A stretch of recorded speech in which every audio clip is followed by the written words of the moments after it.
सनातन धर्म में देवशयनी एकादशी का विशेष महत्व बताया गया है। आषाढ़ शुक्ल पक्ष की एकादशी को आने वाली यह पावन तिथि वह शुभ अवसर है जब भगवान श्री हरि विष्णु क्षीर सागर में योग निद्रा में प्रवेश करते हैं। इसी दिन से चतुर्मास का आरंभ होता है, जो भक्ति, साधना, संयम और सेवा का पवित्र काल माना जाता है। नमस्कार, आप सभी का हार्दिक स्वागत है।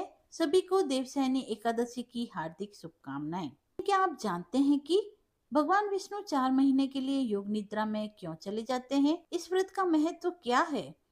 इसकी कथा सुनने और व्रत करने से कौन सा पुण्य प्राप्त होता है? कैसे यह एकादशी जीवन के दुखों को दूर कर सुख, समृद्धि तथा आध्यात्मिक उन्नति का मार्ग प्रशस्त करती है? आज की इस पावन कथा में हम जानेंगे देवशयनी एकादशी व्रत की दिव्य कथा और उसका धार्मिक महत्व। इस कथा को अंत तक पूरी श्रद्धा और विश्वास के साथ अवश्य सुनें, क्योंकि शास्त्रों के अनुसार इस एकादशी की कथा का श्रवण और व्रत करने से भगवान विष्णु की विशेष कृपा प्राप्त होती है तथा जीवन में सुख, शांति और समृद्धि का आगमन होता है।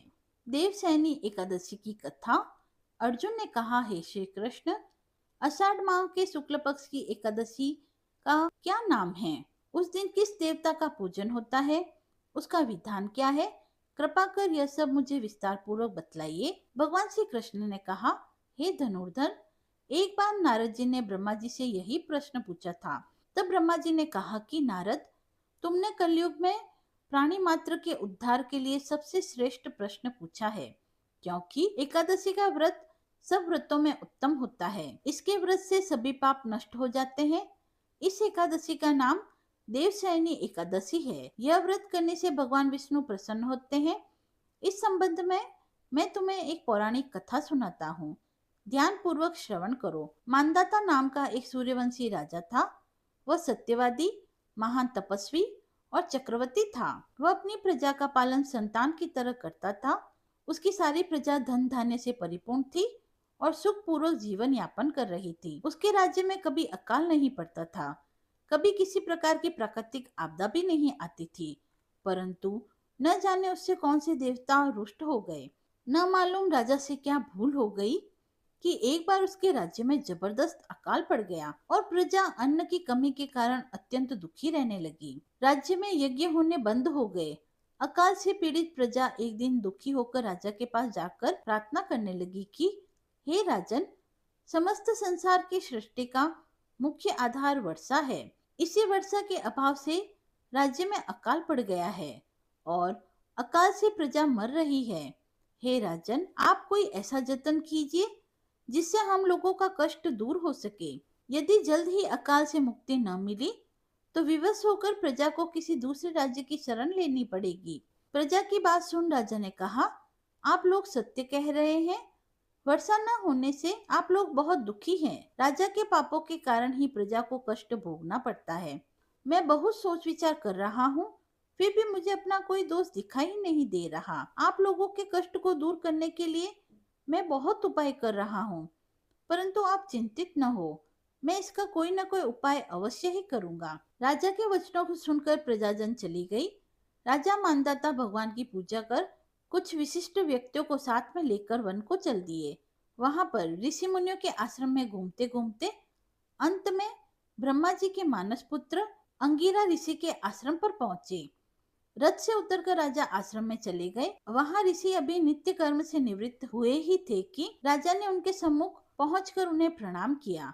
ऋषि ने राजा को आशीर्वाद दिया, फिर पूछा, हे राजन, आप इस स्थान पर किस प्रयोजन से पधारे हैं, सो कहिए। राजा ने कहा, हे महर्षि, मेरे राज्य में 3 वर्ष से वर्षा नहीं हो रही है।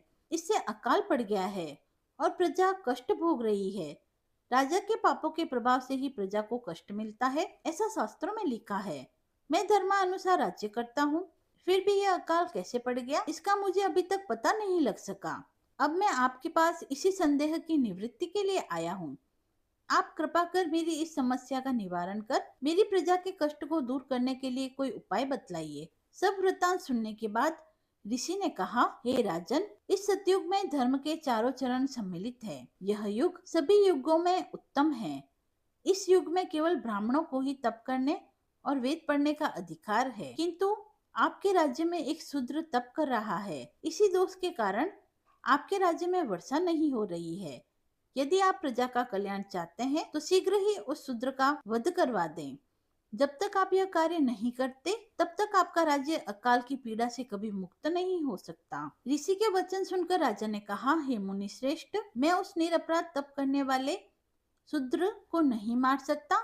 किसी निर्दोष मनुष्य को घात पहुंचाना मेरे नियम के विरुद्ध है और मेरी आत्मा इसे किसी भी स्थिति में स्वीकार नहीं करेगी। आप इस दोष से मुक्ति का कोई दूसरा उपाय बतलाइए। राजा को विचलित जान ऋषि ने कहा, हे राजन, यदि आप ऐसा ही चाहते हैं तो आषाढ़ माह के शुक्ल पक्ष की देवशयनी नाम की एकादशी का विधान पूर्वक व्रत करो। इस व्रत के प्रभाव से तुम्हारे राज्य में वर्षा होगी और प्रजा भी पूर्व की भांति सुखी हो जाएगी, क्योंकि इस एकादशी का व्रत सिद्धियों को देने वाला और कष्टों से मुक्त करने वाला है। ऋषि के इन वचनों को सुनकर राजा अपने नगर वापस लौट आए और विधान पूर्वक देवशयनी एकादशी का व्रत किया। इस व्रत के प्रभाव से राजा के राज्य में अच्छी वर्षा हुई और प्रजा को अकाल से मुक्ति मिली। इस व्रत को करने से भगवान विष्णु प्रसन्न होते हैं, अतः मोक्ष की इच्छा रखने वाले मनुष्य को इस एकादशी का व्रत अवश्य ही करना चाहिए। चतुर्मास व्रत भी इसी एकादशी के व्रत से आरंभ होता है। देवशयनी एकादशी की यह कथा हमें सिखाती है कि अपने कष्टों से मुक्ति पाने के लिए किसी दूसरे का बुरा नहीं करना चाहिए।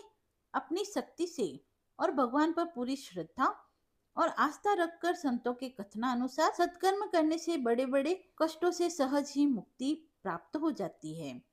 कथा समाप्त हुई। यदि आपको यह पसंद आई हो तो आप कमेंट बॉक्स में जय श्री हरि लिखकर अपनी भक्ति को व्यक्त करें। मिलते हैं अगले वीडियो में, तब तक के लिए धन्यवाद।